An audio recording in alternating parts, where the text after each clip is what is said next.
This MMA 30 segment is powered by The Gun Store. Next time you're in Las Vegas, if you want to shoot a real machine gun, do it at The Gun Store at 2900 East Tropicana. I do. It's weird. I guess I just feel like right now I don't have all the knowledge. I feel that when you write a book, you try to share information with other people.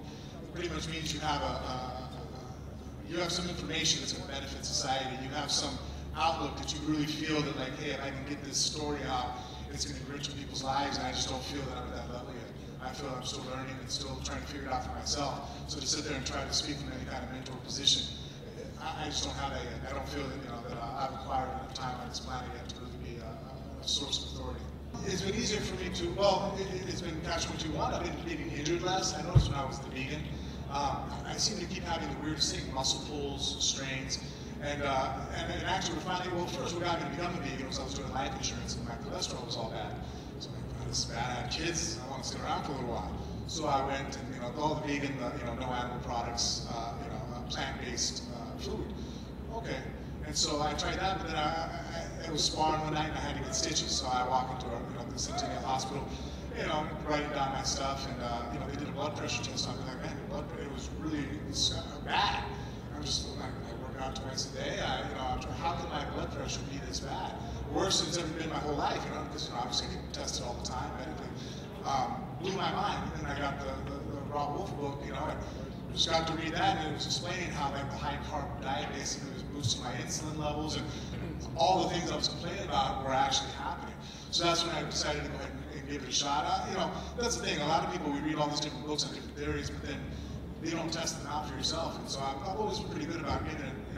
Someone says, hey, try vegan, I'll jump into 100%. Now it's the paleo diet, which is really fairly easy. It's so much easier and less expensive. That's the one thing I love about it the most. Is now when I go out and I'm eating with people, I don't have to sit there when I order food. It's always a topic of conversation. You don't eat meat. Really, you don't eat meat. Every time they do it, I'm having this conversation 3 times a day. Stop. But with the paleo diet, it's pretty much easy because you're eating meat, vegetables, and you're just like, oh, a little bit of bread. No, I'm good. I'm holding back. I watch my weight, and that just cuts the conversation short. So it's actually a little more pleasant to be out. Well, you know what? Right now, I like what it does.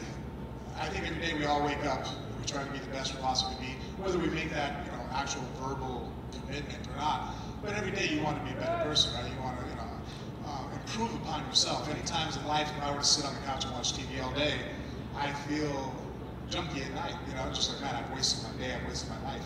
And right now, competing in the UFC and pushing myself towards winning the title again, pushing myself towards goals of maintaining the title, those things help give me a reason why I'm up at a certain time, why I eat a certain way. It helps motivate me to make me a better person. And so basically, it's, I think everybody has to have something in their life that's a catalyst for causing them to move forward and be great. And that's what the UFC does for me.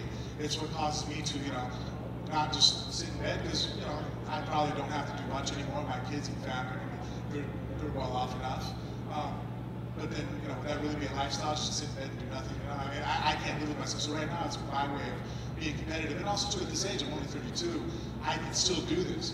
When I get a little bit older and the body starts catching up with me, then I'll move on to something else that's competitive. And then, maybe a little bit more cerebral and not so much physical. Oh, I mean, obviously, I'm very partial to the camp I have now with Gifford, Ricky Liddell, and Drysdale. I have, Whitehead. A lot of the guys I feel the best for me. But obviously, taking that out of consideration, I'd probably go down to Jackson's, to be honest with you. I mean, that guy really seems to, have a lot of it down. As far as the guys he has surrounded around him and the game plans he has, to sit in the room and kind of talk to him for a little bit. You guys are very good. Like they call him Yoda. It's for a reason. This MMA 30 segment is powered by The Gun Store. Next time you're in Las Vegas, if you want to shoot a real machine gun, do it at The Gun Store at 2900 East Tropicana.